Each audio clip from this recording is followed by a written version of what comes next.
This is Gary Butterfield. This is Cole Ross. And this is Monster, my podcast. And these are Reptile People. There's a monster in my podcast. So this one is obviously just a seat filler, right? I don't want to. Yeah. I don't want to do two in a row where kind of the main hook is that it is repetitious. You know, like these don't necessarily belong here because we got serpent people coming down the pike, and those are kind of cool. When I'd say that this is just a seat filler, like there is a whole paragraph that just says, oh, like maybe there's a way to bring them back. Why don't we just throw in the Necronomicon quote about how that witch is not dead, and then just end, like, make our hook. Perhaps the race will automatically revive at some future date when the stars are right. Hey, Malleus Monstrorum, I was assuming that was the case for everything before this. It's really Keith Herber's fault. The writer of the Keeper's Compendium. I gotcha. You know, because it's that guy trying to spice up some shitty monsters. It feels like, that have re-rays cast on them.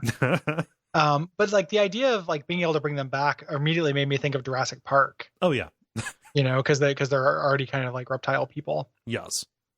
And that's pretty fun. Mm-hmm. You know, like if in Jurassic Park, like John Hammond like shows you all the fun stuff, and he's going to a room and there's just one of these. Yeah. You know? He's just speaking Aklo.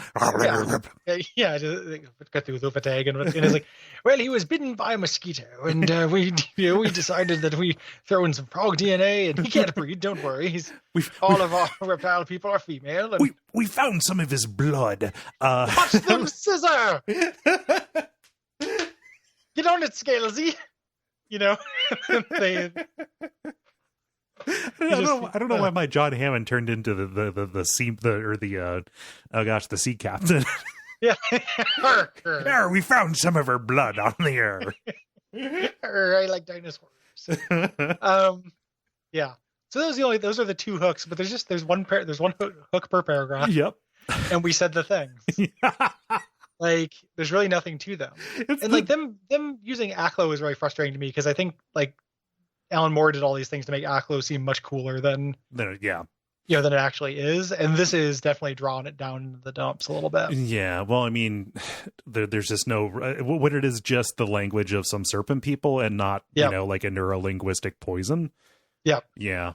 Blah. I mean, or just like it could just be the scary cult language. Like, it can just be an ancient language too. But like, if everyone gets it, no. You know, that's like less cool for reptile people to know it. Yeah, no. Yeah, like I don't want the reptile people to know it. I want these cool cultists to know it. Yeah, this club isn't special if reptile people can join.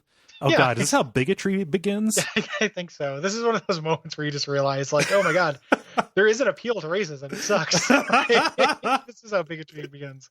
I would love to outgroup these reptile people, even though they're generally peaceful. Except they're not. Like, they're reptilian enemies of man. So fuck these guys. Brought to you by our backers at patreon.com/Duckfeed.tv.